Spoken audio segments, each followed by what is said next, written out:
জানো, খুব কষ্ট হয়, চিৎকার করে বলতে ইচ্ছে করে আমি ভালো নেই, কিন্তু বলতে পারি না। কাকে বলবো? এইবার শুনবে আমার কথা? মন খারাপের কথা কেউ শুনতে চায় না,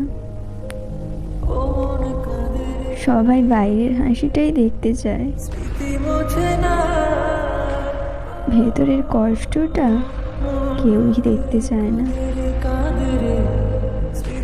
যখন কেউ শুনতে চায় না, তখন সোশ্যাল মিডিয়াতে নিজের মনের কথা শেয়ার করি।